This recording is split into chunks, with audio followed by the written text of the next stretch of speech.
Ini adalah Daihatsu Ayla generasi kedua. Harganya mulai dari 134 juta rupiah sampai 189,9 juta rupiah untuk yang ADS CVT 1200 cc ini. Bedanya apa aja? Ayo kita bahas.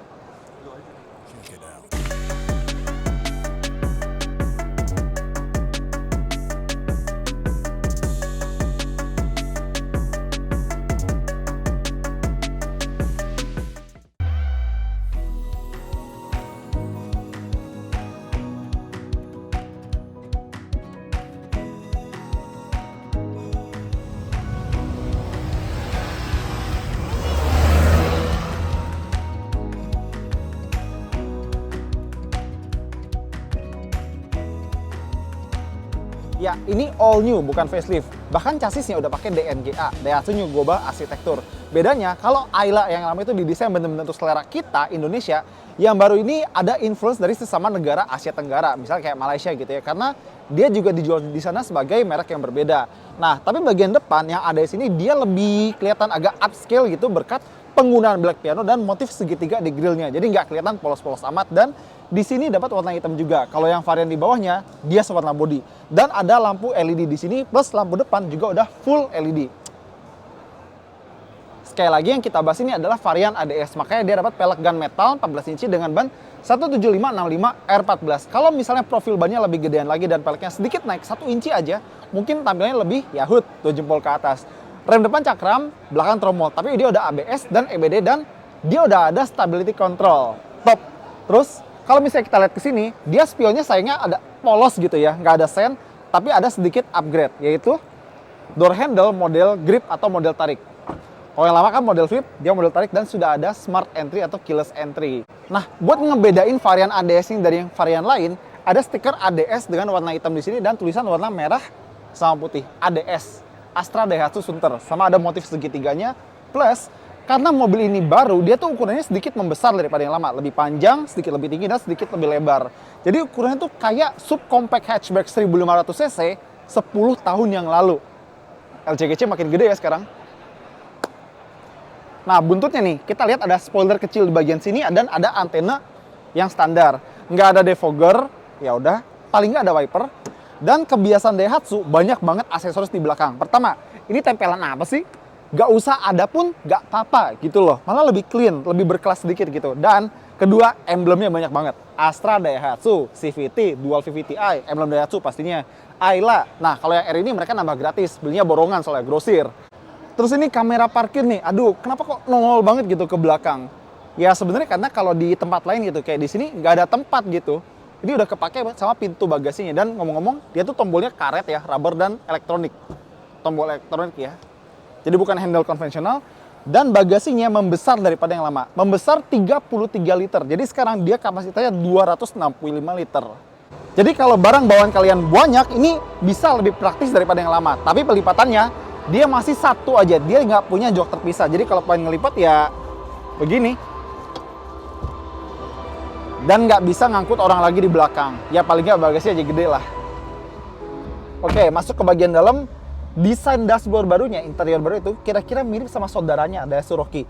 Tapi dia pakai bahan atau material plastik yang satu tingkat lebih murah. Karena dia tuh plastik hitam aja, polos, dan tidak ada permainan trim, bahan, atau warna yang bikin dia sedikit lebih atraktif gitu. Polos, dan bener-bener kualitas plastik LCGC gitu ya. Gue nggak bisa berkata lebih gitu. Untungnya untuk varian ADS ini, dia udah pakai tilt steering baru di generasi ini.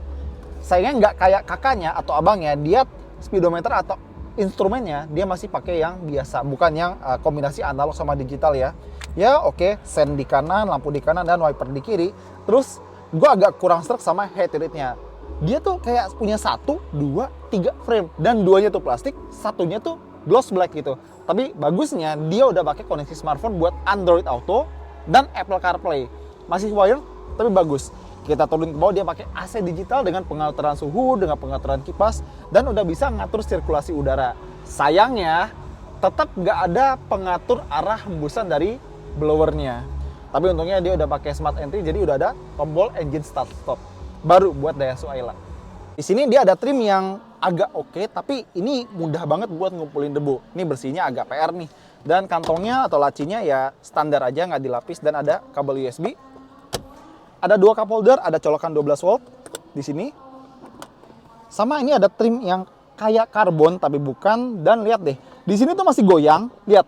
Plastiknya goyang, persnelingnya kagak, dan dia pakai transmisi DCVT sama kayak Rocky seperti itu, dan rem tangan manual, mantep.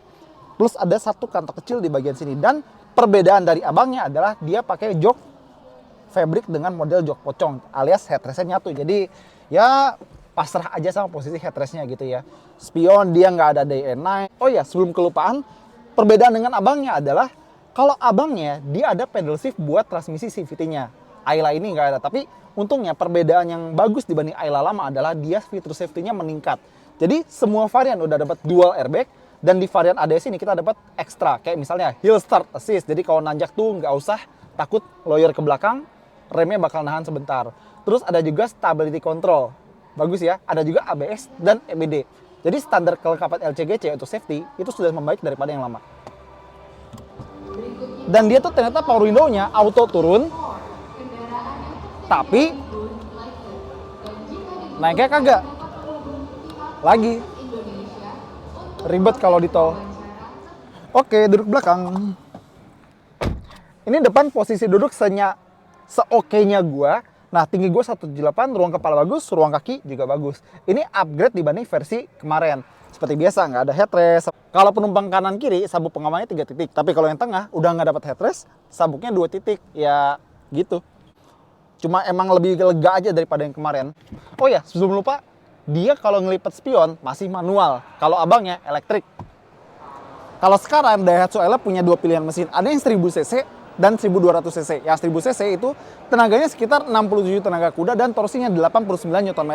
Nah, kalau 1200 cc kayak begini, tenaganya 88 tenaga kuda dan torsinya 113 Nm. Dan semuanya 3 silinder. Pilihan gearbox 2 ada CVT, DCVT atau manual 5 percepatan. Dan pengerjaannya lihat ya, ini nggak dicet, ini juga nggak dicet. Ya, pengerjaan LCGC. Oke?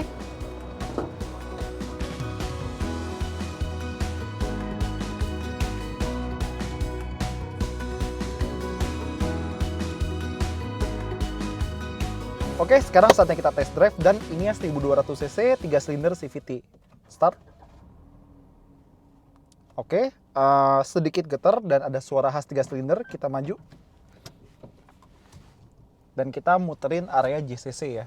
Kita bakal ngerasain gimana sekilas si Daihatsu Ayla ini dengan mesin baru. Oke. Sekarang hal pertama yang bisa kita rasain adalah dengan kombinasi mesin 1200 3 silinder yang sama dengan Rocky dan transmisi DCVT, respon bawah menengahnya itu lumayan berasa dan lumayan responsif. Tapi kalau begitu ke atas gitu ya, di atas 3000 atau 4000, emang agak ngempos. Tapi kalau situasinya adalah buat penggunaan sehari-hari, mesin ini cukup banget. Misalnya kayak mobil ini buat ke kantor gitu, kalau buat ke sekolah, buat ke kampus, bener-bener buat transportasi harian, mobil ini udah cukup banget. Tadi itu kita sempat lewatin jalan yang ada lubangnya. Lubangnya agak dalam, dan di sini mulai kerasa kalau Ayla baru ini beda dengan yang lama. Maksudnya adalah kalau Ayla lama ketemu jalan berlubang itu, terutama di bagian bodi belakang atau suspensi belakang, dia itu masih suka naik turun. Ini enggak, dia lebih kaku. Jadi bagian belakangnya terutama nih ya, dia tuh nggak banyak naik turun. Jadi kerasa lebih stiff daripada yang lama. Terus kalau misalnya kalian buat penggunaan dalam kota, kalian akan seneng dengan setirnya karena enteng banget, bener-bener enteng. Jadi kombinasi ban yang nggak begitu lebar, terus peleknya juga kecil, bikin setirnya jadi enteng. Manuver buat kayak belok patah gitu, atau buat parkir, atau misalnya nyempil di gang tikus, itu gampang banget pakai mobil ini. Dan ngomong-ngomong soal setir, karena ini sebuah LCGC ya, sebuah mobil perkotaan yang kecil, kalian akan penasaran berapa radius putar. Jadi mobil ini punya radius putar sekitar 4,4 meter. Dan itu sangat-sangat memudahkan kalau kalian misalnya ketemu jalan buntu, harus putar balik. Sekarang kita contoh ini, putar balik ya. Tuh, gampang. Dan setirnya enteng. Jadi enak banget buat nyelap-nyelip dalam kota. Benar-benar sebuah LCGC. Dan bukan sekedar LCGC, dia ini benar-benar bertransformasi dari Ayla yang lama. Beda banget. Dan untuk DCVT ini atau Direct CVT ini, dia punya beberapa mode berbeda. Pertama, drive yang modenya dan responnya tuh normal-normal aja ya. Terus ada mode S. Ini sama kayak di beberapa CVT lain yang kalau di S itu artinya sport ya. Jadi respon gearboxnya dan mesinnya itu bakal kerasa lebih baik. Terutama kalau misalnya kita butuh akselerasi yang lebih cepat. Dan ini ada mode B. Biasanya gue ngeliat kayak gini di mobil hybrid atau mobil listrik gitu ya. Dan ini berguna di CVT karena kalau CVT dia kan cuma pakai sabuk aja. Dan kebetulan di CVT ini dia punya direct gear. Jadi bisa ngasih efek ala-ala engine braking. Berguna kalau misalnya kita lewat turunan. Oke, jadi gimana kesan pertama kita soal Daihatsu Ayla? Dengan harga mulai 134 sampai 189,9, untungnya dia nggak sampai 200 juta bahkan buat tipe tertinggi. Dan dia masih jadi mobil yang paling cocok buat kalian yang baru mau belajar mobil, baru mau punya mobil pertama karena dia sangat user friendly terhadap penggunanya. Mesinnya kecil, terus putar baliknya gampang, setirnya ringan, dan dimensinya kecil, jadi gampang diparkir. Tapi kita bakal coba pinjam lagi untuk tahu impresi lebih lengkapnya. Oke, itu aja dari kita. Thank you banget udah nonton. Jangan lupa like, komentar, dan subscribe.